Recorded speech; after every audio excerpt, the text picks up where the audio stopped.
nirudishie Mwenyezi Mungu shukrani. Sitaki kurudi naye kwa sababu najua unapopona Mungu akutendee jambo alafu uende kurudi, uende hiyo kitu inaweza rudi. Bwana Yesu asifiwe. Amen. Nashukuru Mungu.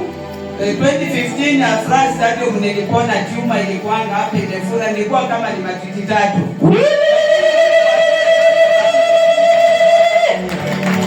Unajua watu wameona ukigonga tu hapa, akasema alikuwa na uvimbe hapa.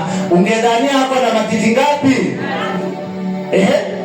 Amen. Alafu wakati nilipoenda Afraha Stadium kuna mama wawili walikuwa na AIDS.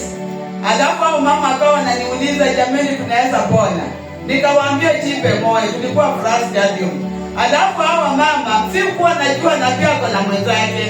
Sasa nabii walienda hivi na gari ikipeleka hivi, wakiingia senior archbishop ndiye alikuwa anachukua kamera. Akaenda hivi na nabii akapita akaenda. Na huyu nabii naye alipitia penye tulikuwa. Sasa mama mmoja alikuwa na kadodo, nilichukua kwa hewa hivi na hata mimi ninaenda. Huyo mama ameenda huyo, sasa Aisha alikuwa nyuma yetu, tena akachukua kadodo. Sisi wote tukaenda mweleka hapo chini. Kuna mama alikuwa na kiwete mmoja na kipofu. Mtoto kiwete mkuu ana bendi kidogo, akaambia mama yake, nimeona nabii kwa chukua na tena amepitia hapa. Mama akamwambia umeona? Akaambia acha nipepepe nione nabii. Kuona nabii kurudi hivi.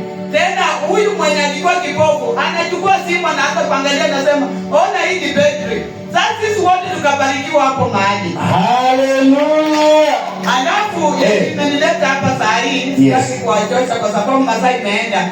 Mumeona nilikuwa na msichana hapa. Haijalishi nimepitia mengi kwa sababu ya jamii ya kwamba wataki hiyo ushuhuda itokee ya kwamba ninapia ametenda, lakini mimi mwenyewe najua napia nitenda. Niliandika SMS tarehe 28 April kuhusu mental illness yenye msichana alikuwa nayo pamoja na watoto wangu. Kuna yule mwenye ako Dubai, tena kichwa ilikuwa inamgonga sana, afya haikuwa mzuri, na wengine wenye wako Nairobi. Lakini yote na pia nikaambia mtoto na hizi kutubu kwanza ndio niandike. Na nikaenda kwa toba nikatubu. Baada ya kumaliza nilikuwa naandika hii SMS na ninajia machozi bado inatoka. Baadaye nikamwambia ninapolala najua kesho Mungu atakuwa amejibu. Hata ikufika kesho. Kuangalia hii email imejibiwa kwamba kila kitu kwako it is well.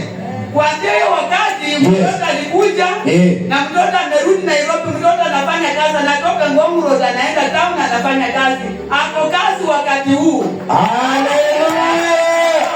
Mungu anadia alijibu maombi. Baba hapa tuseme nishuhudie. Asante. Kwa sababu unaponyamaza na hiyo Mungu anaona huyu ni kama sijamtendea. Ikirudi nani atakuwa na hasara? Si mimi. Yes. Hiyo tu, Mungu awabariki.